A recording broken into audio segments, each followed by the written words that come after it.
Imagina que tienes 21 años y vives en medio del fuego y el caos de la guerra, donde el rugido de la artillería y el olor a tierra húmeda se aferran a tu memoria. Eso es lo que vivió Anneliese, una operadora de señales en los últimos días de la Segunda Guerra Mundial en Europa. Era una pieza pequeña en la enorme maquinaria de guerra nazi, pero el destino la llevó a un viaje que nadie podría haber imaginado, un viaje que no solo cambió su forma de ver al enemigo, sino que la hizo cuestionar todo lo que creía.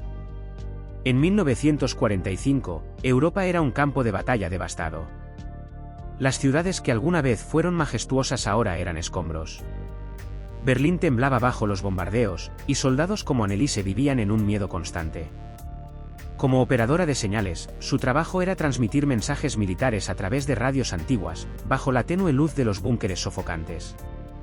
El zumbido de las ondas de radio se mezclaba con el estruendo de las bombas, los gritos y las palabras incesantes de propaganda del Dr. Herble, cuya voz hipnótica en la radio pintaba imágenes del enemigo. Los estadounidenses eran gánsteres, bárbaros dispuestos a destruir todo lo relacionado con la Gran Patria. Anneliese no era una guerrera en el frente, pero creció en un mundo donde la lealtad a la patria lo era todo. Su familia, como tantas otras en Alemania, vivía bajo la sombra de la guerra. Su padre, un soldado, siempre le hablaba del ideal superior. Su madre, con manos temblorosas, preparaba comidas frugales con patatas y ortigas. Pero incluso en los días más oscuros, Anneliese creía que luchaban por algo justo. Entonces, un día, todo cambió. En un momento de caos, con el rugido de los cañones y el humo cegador, fue capturada. Voces estadounidenses, frías y cortantes, resonaron en la oscuridad, y antes de que pudiera entender qué pasaba, Anneliese se convirtió en prisionera de guerra. Fue el momento en que pensó que todo había terminado. Anneliese fue llevada a un barco de prisioneros que cruzó el Atlántico. En la nave, que se balanceaba entre las olas, el terror era como una niebla espesa y fría. Las otras mujeres, con sus uniformes grises empapados de agua salada, susurraban entre ellas sobre lo que les esperaba al otro lado del océano. Habían escuchado historias de horror de la propaganda, campos de prisioneros crueles en Estados Unidos, donde los cautivos eran hambreados, torturados o enviados a tierras heladas para trabajar hasta la muerte. Anneliese, con el corazón apesadumbrado, se abrazaba a sí misma, intentando ahuyentar el miedo. Pensaba en su familia, en su madre esperando cartas, en su padre probablemente aún en algún frente. Se repetía, solo sobrevive. Solo sobrevive. Pero cuando el barco atracó, no había tierras heladas. En cambio, las llevaron a un tren que rodaba a través de campos interminables bajo un cielo azul inmenso. El destino era Kansas, un lugar extraño, muy lejos de lo que había imaginado. Casas ordenadas con céspedes verdes, autos relucientes deslizándose por calles limpias, todo era tan extraño que Anneliese sintió que entraba en un sueño. No había ruinas, ni edificios destrozados, ni cráteres en las carreteras. Solo una paz inquietante, casi irreal. Fueron llevadas a un lugar llamado Campo Liberty, un nombre que sonaba como una burla. Anneliese se había preparado para alambres electrificados, látigos y meses de trabajos forzados. Pero en lugar de eso, encontró filas de barracas de madera, limpias y ordenadas, sin el olor a carbón o podredumbre que conocía de Europa. El aire estaba impregnado del fresco aroma de los pinos, un contraste extraño con sus recuerdos de guerra. Luego vino el momento que lo cambió todo, la ducha. Cuando les quitaron los uniformes y las llevaron a un edificio de concreto, Anneliese y las otras mujeres pensaron que era el fin. Habían oído demasiado sobre las cámaras de gas.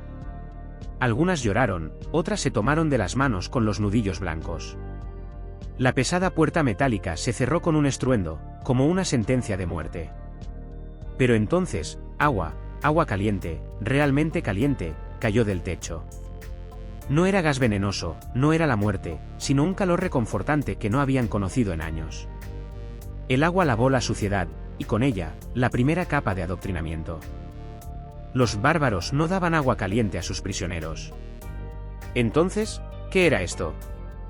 En el comedor, se formaron en fila, esperando un caldo aguado y pan negro duro, lo que conocían de la guerra. Pero en cambio, recibieron bandejas pesadas con comida, tocino chisporroteante, huevos fritos dorados y pan, blanco, suave como una nube, nada que ver con el pan de guerra lleno de aserrín que raspaba la garganta. Luego estaba esa cosa extraña, una pasta marrón espesa. Un guardia estadounidense, un chico más joven que su hermano, la vio mirándola con curiosidad. Tomó una cucharada, la comió y se encogió de hombros. Peanut butter. Ella lo probó. El sabor salado, dulce y rico llenó su boca, tan extraño y lujoso que no podía creerlo. Ese momento le hizo darse cuenta, esto no era solo comida, era un ataque a todo lo que había creído. Esa noche, acostada en una cama limpia con una manta cálida, con el estómago lleno y el cuerpo limpio, Anneliese no pudo dormir. Los estadounidenses no eran los monstruos de la propaganda. ¿Qué eran? Esta bondad, esta abundancia abrumadora, ¿era una trampa? Escuchó la respiración tranquila de las otras mujeres en la barraca, cada una lidiando con sus propias dudas. Un nuevo miedo comenzó a crecer, no al dolor o la muerte, sino a la verdad de que todo en lo que había creído podría ser una mentira. La vida en el campo Liberty se asentó en un ritmo extraño, gobernado por campanas, despertar, pase de lista, desayuno, tareas, almuerzo, más trabajo, cena, apagado de luces. Era la vida de una prisionera, pero todos los detalles estaban mal. El trabajo era lavar ropa, doblar sábanas que olían a jabón y sol, no coser uniformes para un frente en colapso, o trabajar en la cocina, pelando sacos de papas, más comida de la que había visto en años. Esta abundancia era implacable, un asalto. Un día, llegó una caja con botellas de vidrio oscuro y curvo, Coca-Cola. Un guardia abrió una y se la dio a una mujer que luchaba con una canasta de ropa pesada. Ella bebió con cautela. El sabor dulce y efervescente fue como un choque eléctrico. Las mujeres pasaron la botella, cada una tomando un sorbo pequeño y curioso, con rostros de disgusto y fascinación. Desde las radios de los guardias llegó un nuevo sonido, no las marchas marciales del Reich ni la música clásica aprobada por el Ministerio de Propaganda, sino un sonido caótico y salvaje, una tormenta de trompetas y tambores sin reglas. Jazz. Era el sonido de un pueblo sin miedo, el sonido de la libertad. Y para Anneliese, era más aterrador que cualquier bomba. Los guardias eran una fuente constante de confusión. Eran chicos jóvenes, en su mayoría de granjas en Ohio o Iowa, con rostros abiertos e indescifrables. Masticaban chicle con aroma dulce todo el tiempo y jugaban un ritual extraño con un bate de madera y una pelota dura. Pasaban horas bajo el sol de la tarde, corriendo y gritando en un campo sin un propósito claro. Lo llamaban béisbol. Anneliese y las otras mujeres observaban desde el comedor, intentando entender las reglas. No podían. Parecía inútil, un desperdicio de energía, un lujo que solo una nación intacta por la guerra podía permitirse. Una tarde, un auto llegó a la sede del campo. Un hombre con traje, portando un maletín, bajó, un representante de la Cruz Roja Internacional, suizo, neutral. Inspeccionó las barracas, las cocinas, la enfermería, tomando notas en una tablilla. Más tarde, un rumor se extendió por las barracas, el inspector había compartido con el intérprete del campo los informes sobre prisioneros aliados en Alemania. Oficialmente, un prisionero estadounidense en un campo alemán recibía 1,500 calorías diarias, pero los informes de la Cruz Roja de 1944 mostraban que la mayoría recibía menos de 1,000. Muchos morían de hambre. En el campo Liberty, los prisioneros alemanes recibían casi 3,000 calorías al día. Incluso podían comprar barras de chocolate en la cantina con el pequeño dinero que ganaban por su trabajo. Chocolate, en casa, un solo cuadrado era un regalo de cumpleaños. Aquí, era un refrigerio casual. Este hecho cayó como una piedra en las barracas. No era solo bondad, era una política, una abundancia calculada. La maquinaria de guerra estadounidense no solo producía tanques y aviones por cientos de miles, sino también mantequilla de maní y Coca-Cola en una escala inimaginable. Esta verdad dividió a las mujeres. Algunas lo veían como una trampa psicológica, un arma para quebrar su espíritu. Se negaban a comer el pan blanco dulce y escupían al suelo cuando sonaba el jazz. La lealtad a la patria, incluso a una patria derrotada, era todo lo que les quedaba. Otras aceptaban las pequeñas comodidades con una gratitud silenciosa y desesperada, era una cuestión de supervivencia. Anneliese estaba atrapada en medio. Cada bocado de comida era una traición. Cada noche en una cama cálida era un delito contra su familia, que probablemente estaba acurrucada en un sótano helado, escuchando sirenas de ataque aéreo. La culpa era un peso físico. Luego comenzaron a llegar cartas desde casa, censuradas, retrasadas por meses. Eran como fantasmas de otro mundo. Anneliese recibió una de su madre. El papel era delgado, casi transparente, la letra temblorosa. Su madre escribía sobre los bombardeos constantes, la falta de comida, el frío interminable. Describía cómo hacían sopa con ortigas y cáscaras de papa viejas.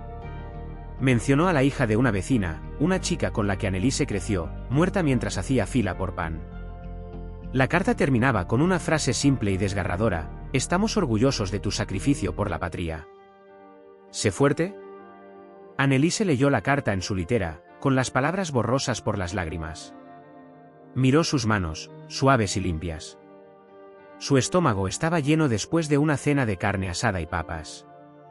Esa tarde, un guardia le había dado una barra de Hersey solo porque sí, aún tenía la mitad en su bolsillo. La realidad de su prisión era un paraíso comparado con el infierno de la libertad de su familia. Una semana después, fueron reunidas en el comedor, no para un anuncio, sino para ver una película. Un proyector zumbaba en la parte trasera. Las mujeres se sentaron, esperando otra película estadounidense con sonrisas perfectas. Pero cuando las luces se apagaron, imágenes en blanco y negro, granuladas e inestables, cobraron vida. Una excavadora empujaba una montaña de cuerpos desnudos y esqueléticos hacia un foso. Un soldado caminaba por una barraca llena de figuras huesudas en pijamas a rayas, con ojos vacíos. La cámara mostraba pilas de zapatos, montañas de gafas, fardos de cabello humano. La voz de un narrador estadounidense, traducida por el intérprete del campo, pronunciaba nombres que no significaban nada y todo: Buchenwald, Dachau, Bergen-Belsen. El comedor estaba en silencio absoluto. Nadie se movía. Nadie respiraba. El aire se volvió sofocante. Esto no era propaganda.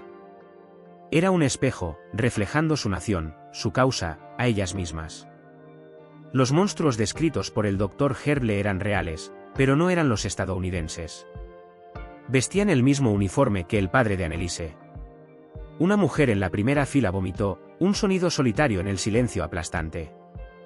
Anneliese miró la pantalla, su mente en blanco. La mentira no era una grieta en los cimientos mismos habían desaparecido. Al día siguiente, un oficial estadounidense habló frente a ellas con un gráfico. No habló de ideología, sino de números. En 1944, explicó, Estados Unidos produjo más de 96,000 aviones, Alemania, 40,000. Habló de barcos, tanques, camiones. Mencionó que una sola fábrica estadounidense, Willow Run, construía un bombardero B-24 cada 63 minutos. Habló de producción de alimentos, petróleo, acero. No era una jactancia, sino una declaración de hechos en un tono plano y desapasionado, una autopsia. Estaba explicando, con calma y método, la causa exacta de la muerte de su nación. No fue una batalla gloriosa del espíritu contra los números, sino una ecuación brutal de matemáticas. Nunca tuvieron una oportunidad. Este conocimiento no liberaba, aniquilaba. Convirtió todos sus sacrificios, todo su sufrimiento, en un desperdicio trágico y sin sentido. Anneliese fue enviada a una pequeña granja propiedad de un hombre llamado Miller, un anciano con un rostro lleno de arrugas por el sol. Su esposa, Sara, era callada. Le mostró a Anneliese cómo deshiervar los frijoles y alimentar a las gallinas. Trabajaban en silencio, con el único sonido del roce de una azada y el canto de los pájaros. A mediodía, se sentaban bajo un gran roble y comían sándwiches con ese pan blanco suave. Sara le dio un vaso de leche fría, lo más puro que Anneliese había probado en su vida. Esta granja tranquila, con su cielo infinito y sus tareas predecibles, parecía estar a 1000 mundos de distancia de los noticieros y las estadísticas. Era una cordura frágil. Una tarde, llegó una carta de su prima. Dresde, su ciudad, había desaparecido en una tormenta de fuego. No quedaba nada más que cenizas y piedra derretida. La carta hablaba de hambre, de refugiados abarrotando los caminos, de niños que ya no lloraban porque no tenían fuerzas. La guerra había terminado, pero la muerte no. Anneliese dobló la carta y la guardó en su bolsillo. Caminó hacia el gallinero, con el sol de Kansas calentando su nuca. El contraste era una enfermedad física, el cloqueo pacífico de las gallinas, el olor a heno, la imagen de Sara colgando sábanas blancas en una cuerda bajo el cielo azul. Todo era demasiado. Esa misma tarde, llegaron noticias del campo. Greta, una patriota feroz de Hamburgo, había tomado una sábana blanca de la lavandería y se había ahorcado en las vigas. Dejó una nota con solo 2 palabras: por la patria. Esas palabras eran como un idioma que Anneliese ya no entendía. Esa noche, sentada en el porche de la granja, viendo las luciérnagas brillar en el crepúsculo, no podía reconciliar el mundo de la carta de su prima con el mundo frente a ella. Era una prisionera viviendo en un paraíso mientras su familia estaba libre en un infierno. La culpa era una piedra en su estómago. Sara salió y se sentó en la mecedora a su lado. Sin decir nada, le entregó un pequeño paquete envuelto en papel encerado. Anneliese lo abrió, un trozo de pastel de manzana, aún tibio. Un acto simple de bondad de una mujer cuyos hijos probablemente estaban luchando en el Pacífico. La absurdidad, la humanidad de esto rompió la presa de su control. Una lágrima rodó por su mejilla, luego otra. Lloró en silencio por primera vez desde que fue capturada, por Greta, por Dresde, por la mentira de la patria, y por la bondad confusa y terrible del pastel de manzana. Días después, Anneliese estaba recogiendo huevos cuando Sam, el hijo de 5 años de los Miller, la siguió al granero. Persiguiendo a un gatito, tropezó con una bala de heno y su rodilla golpeó la tierra dura. Su llanto fue instantáneo, un gemido agudo de dolor y sorpresa. Sin pensarlo, Anneliese lo levantó, ligero en sus brazos, y lo meció suavemente, susurrando frases reconfortantes en alemán: todo estará bien, pequeño. SHH, cálmate. La puerta del granero se abrió de golpe. Sara estaba allí, con el rostro pálido de pánico. Vio a Anneliese, la soldado alemana, la enemiga, sosteniendo a su hijo llorando. Anneliese dejó de mecerlo. Miró a Sara. El mundo se detuvo, el mugido de las vacas en el pasto, el zumbido de las moscas en el aire soleado, todo se desvaneció. Solo quedaba el espacio entre ellas, lleno de guerra, muerte y propaganda. Sara no gritó ni corrió.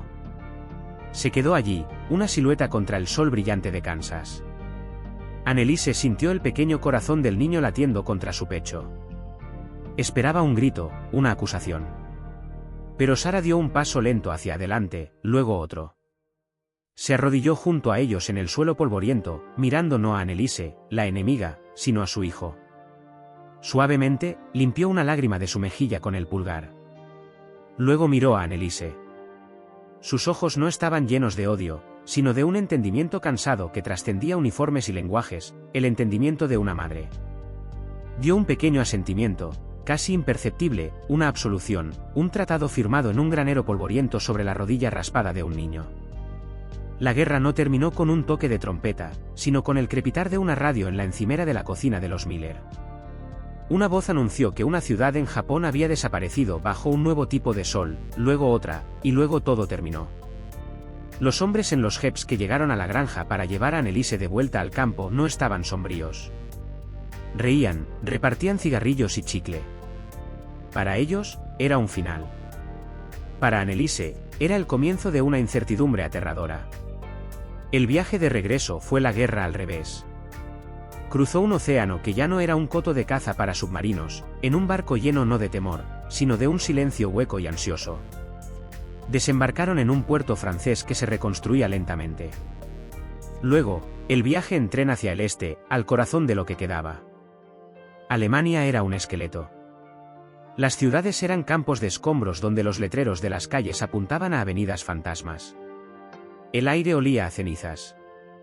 La gente se movía como espectros, con rostros grises por el hambre y una vergüenza tan profunda que había reemplazado todas las demás emociones. Anneliese encontró a su familia en una habitación abarrotada en un sótano, en un pueblo que apenas era un pueblo. Su madre estaba delgada, con el cabello blanco. Su padre había perdido un brazo. La abrazaron, un abrazo frágil y desesperado. No hicieron preguntas sobre su tiempo como prisionera. No querían saber. En su mundo de papas recogidas y dolor amargo, no había lugar para historias de duchas calientes y pastel de manzana. Su experiencia era un lujo obsceno, una verdad tan extraña que solo podía ser una traición.